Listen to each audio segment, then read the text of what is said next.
Ya pemirsa, kami juga akan ajak Anda untuk memperbarui informasi dari Stasiun Bekasi Timur. Sudah ada rekan kami Kesia Butar-Butar yang berada di area dalam dari Stasiun Bekasi Timur. Selamat siang Kesia, silakan dengan informasi terbaru dari Anda. Ya, selamat siang Sekar, Siena dan juga pemirsa. Update terbaru di Stasiun Bekasi Timur pada siang hari ini, di mana sebelumnya di Rut KAI bersama dengan Menteri Perhubungan dan juga Basarnas sudah memberikan informasi ataupun memberikan informasi secara resmi mengenai korban dari kecelakaan Argo Bromo Anggrek dengan komuter lain jurusan Jakarta Bekasi, yang dimana saat ini siang hari ini total korban yang meninggal dunia ada sebanyak 14 orang, di mana 84 orang lainnya mengalami luka-luka dan juga sudah dilarikan ke 8 rumah sakit, salah satunya di RSUD Bekasi yang tidak jauh dari Stasiun Bekasi Timur, yang dimana ini juga dari PT KAI juga memprediksi, maksud kami sudah menginformasikan bahwa total korban kecelakaan yang terjadi pada malam kemarin ini, seluruh korban kecelakaan kereta ini 100% wanita dan masih dalam proses identifikasi. Yang dimana proses pencarian korban kecelakaan juga pada siang hari ini sudah resmi diberhentikan. Namun jika nanti ketika proses pemisahan ataupun pengambilan puing-puing dari komuter lain Jakarta Bekasi ini terdapat body part, maka nanti dari Basarnas akan menginformasikannya secara langsung dan juga akan menyampaikan sesuai dengan prosedurnya nanti.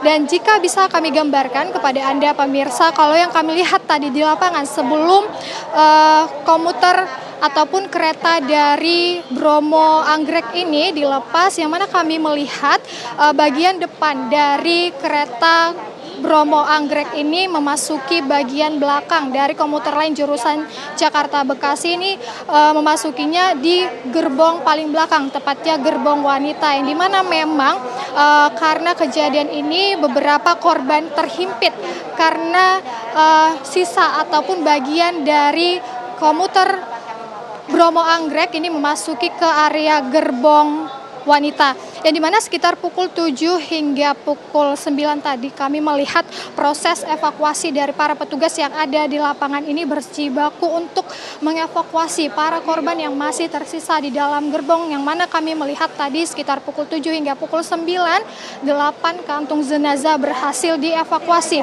dari dalam gerbong wanita. Dan untuk saat ini juga pemirsa, kami masih memantau bagaimana perkembangan ataupun bagaimana para petugas yang ada di area Stasiun Bekasi Timur pada saat ini. Sementara demikian, kembali kepada Anda di studio.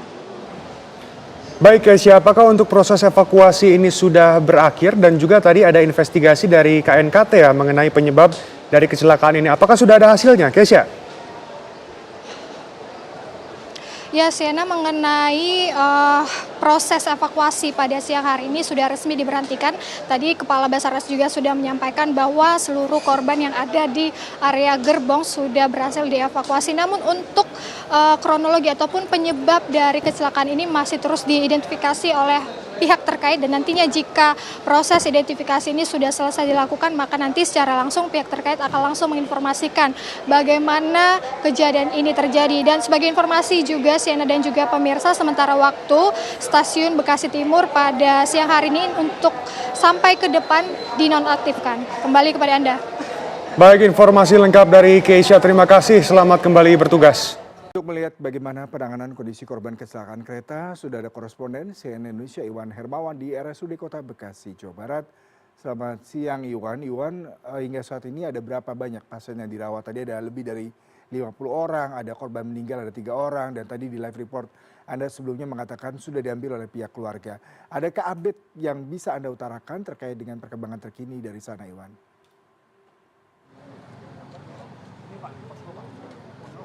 Ya baik, terima kasih Yuda, dan saat ini saya sedang berada di RSUD Kota Bekasi. Untuk di RSUD Kota Bekasi ini sendiri total ada 50 orang yang masih dalam perawatan di RSUD Kota Bekasi ini, walaupun untuk jumlah yang meninggal ini ada 3 orang, dan 3 orang yang meninggal dunia ini menurut informasi yang kami terima ini sudah diambil oleh pihak keluarga. Dan di sini juga di Rumah Sakit Kota Bekasi ini juga ini sudah dibentuk posko untuk pencarian korban bagi para kerabat yang sampai saat ini masih belum bisa mencari ataupun menemukan kerabat mereka yang akibat kecelakaan pada kemarin malam. Dan seperti yang Yuda bisa lihat, ini ada juga kerabat korban yang masih mencari begitu ya.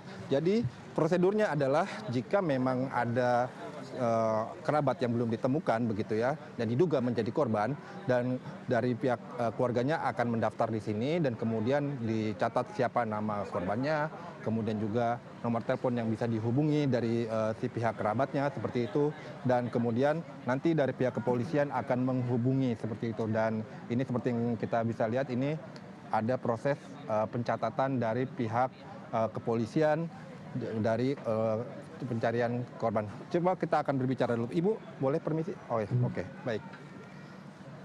Nah ini jadi ini dicatat. Nah ini juga masih ada. Jadi tadi memang kami melihat ada beberapa ataupun ada cukup lumayan banyak begitu ya dari pihak keluarga korban yang mencari kerabat mereka yang sampai saat ini belum bisa ditemukan ataupun kabarnya begitu ya Yuda. Jadi kami mereka juga masih mencari-cari di berbagai rumah sakit, karena memang untuk perawatan ini, untuk korban-korban luka ini tidak semuanya dirawat di RSUD Kota Bekasi. Total sejauh ini yang kami terima ada 84 korban luka-luka akibat kecelakaan kereta tersebut, dan 50 diantaranya dirawat di RSUD Kota Bekasi. Akan tetapi sisanya yang 34 ini masih tersebar di berbagai rumah sakit lainnya. Dan sebenarnya dari pihak kepolisian juga sebenarnya sudah saat ini melakukan suatu update begitu ya untuk memudahkan para korban ini mencari pihak keluarganya, paling tidak yang terdaftar ada di pihak kepolisian. Dan ini seperti yang Yuda bisa lihat, ini dari pihak kepolisian juga mencatatkan siapa saja korban luka yang berada di rumah sakit lainnya di Kota Bekasi selain di RSUD Kota Bekasi. Seperti di situ terlihat ada Rumah Sakit Bella Bekasi, Rumah Sakit Hermina Bekasi, dan Mitra Plumbon dan lain sebagainya. Jadi memang ini untuk memudahkan bagi para kerabat yang akan mencari kerabat mereka yang diduga menjadi korban kecelakaan. Tadi kami juga memang berbicara dengan beberapa korban yang sudah ditemukan begitu ya, yang saat ini sedang dirawat di RSUD Kota Bekasi. Dan si kerabat tersebut menyebutkan bahwa memang kesulitannya adalah putusnya komunikasi begitu ya. Jadi ketika kejadian, si korban ini tidak sempat menghubungi keluarganya dan juga kemudian langsung dibawa ke rumah sakit, mungkin dalam keadaan yang tidak sadar juga. Jadi mereka tidak bisa menghubungi pihak keluarganya, mereka sedang dirawat di mana dan bagaimana kondisinya. Akan tetapi yang kami wawancari tadi memang ia sudah menemui dari pihak keluarganya yang sedang dirawat dan saat ini masih dalam menjalani perawatan. Dan dari 50 orang tersebut memang saat ini masih dilakukan perawatan, dan utamanya kebanyakan dari mereka ini